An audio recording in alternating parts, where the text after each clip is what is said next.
Bonjour à tous. Alors après ces 4 vidéos, j'avais envie de vous faire une vidéo qui récapitule un peu l'ensemble, que vous pourriez garder comme un petit mémo, un petit post-it.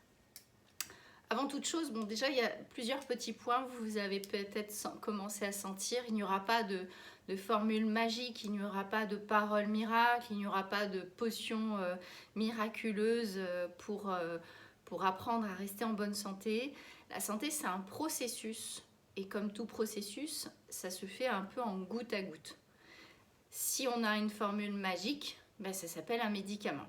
Voilà. Donc là, le médicament intervient avec une formule magique, une pastille, qui vient résoudre une problématique. L'autre possibilité de façon préventive, je vous l'ai dit, on essaye de vivre sans médicaments et le plus en autonomie par rapport au système médical.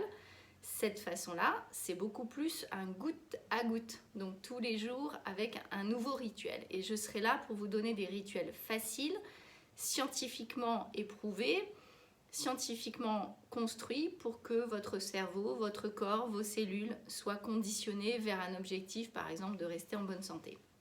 Ça, c'est de la psychologie cognitive, sciences du comportement, ergonomie cognitive pour aider un petit peu le cerveau à fonctionner de façon plus fluide, dirigé vers votre objectif. Cet objectif, c'est le mien, je vous le propose. J'optimise ma santé, ma longévité. C'est le sujet de mes études, de ma carrière en général, scientifique et médicale.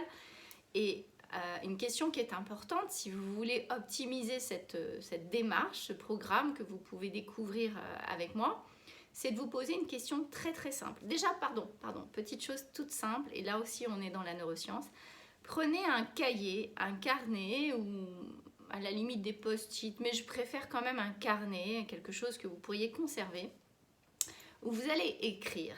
Non pas le téléphone, parce que la main est reliée au cerveau, il y a un effet beaucoup plus puissant d'écrire une intention et d'écrire des petites notes. Voilà, donc achetez-vous un beau carnet, offrez-vous ça pour votre Noël à vous, un petit cahier, et vous écrirez dessus ce que vous voudrez. Voilà, il s'appellera comme vous voudrez. Moi, je vous donnerai un petit peu ma façon de faire. Un petit carnet, un crayon, et vous allez écrire une phrase très importante. Déjà, êtes-vous d'accord pour vous transformer? Voilà, là on est en plein dans la neuroscience. Cette question, à vous d'y répondre et de voir quel est votre degré de motivation.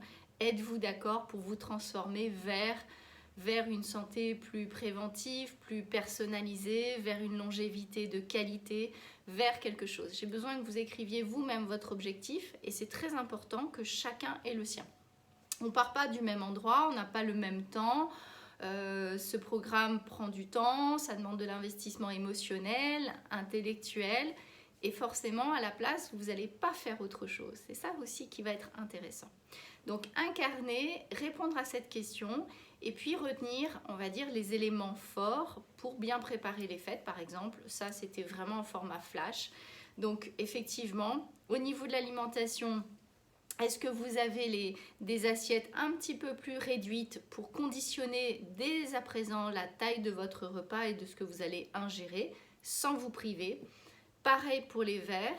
Choisissez aussi en conscience une heure de repas pas trop tard ou alors préférez dans ce cas-là le midi et ne mangez pas le soir. Voyez, pour essayer de imaginer que votre estomac c'est une marmite et il ne faut pas le faire déborder. Voilà, surtout plusieurs jours d'affilée, parce qu'au bout de quelques jours, ça va pas, le métabolisme va être disharmonieux. Dernière chose, une idée de dessert, je m'en occupe, je vous fais une vidéo, un dessert très simple, pas cher, très bon et surtout très très très orienté en médecine anti-âge. Par rapport à l'activité physique, quelle activité vous avez choisi? Est-ce que vous avez prévu de faire une marche tout seul ou accompagné avec une personne de votre famille que vous voudriez découvrir, faire une petite narration comme je vous l'ai encouragé, c'est-à-dire la question raconte-moi un souvenir, etc. Vous passez plutôt dans la phase narrative et c'est pas du tout le même effet au niveau du cerveau et des neurosciences. Ensuite, au niveau de votre sommeil, vous avez vu, si vous réduisez la taille de votre repas, si vous voyez à peu près au niveau de l'heure, si vous choisissez aussi des éléments beaucoup plus simples et moins raffinés, si vous faites une petite marche ou une petite danse, alors là c'est encore mieux, vous allez fabriquer tout ce qu'il faut pour entrer en bon sommeil au niveau de la mélatonine cette fois-ci, qui est un peu la cousine de la sérotonine. On a la mélatonine la nuit, la sérotonine la journée. Les deux sont importantes et elles prennent le relais. Et si au milieu on met dopamine et cortisol, pardon, ça va perturber le cycle, etc. Je vous en parlerai, ça c'est un concept très connu pour le bien vieillir, voilà, le sommeil et comment surtout bien le préparer. Ne prenez pas vos écrans avant de vous endormir, prenez un bon livre ou créez une petite conversation ou alors écrivez quelque chose sur votre fameux carnet. Voilà. J'espère que ces petits conseils de bien vieillir vous ont plu. Mettez-moi en commentaire, en mail, comme vous voulez, en SMS, en WhatsApp, tous les moyens qui vous conviennent.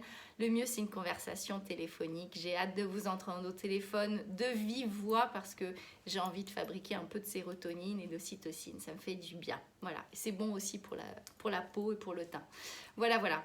Bon, n'oubliez pas, la santé est un capital immatériel inestimable et je compte sur vous pour la conserver. Je vous embrasse. Je vous dis à très bientôt.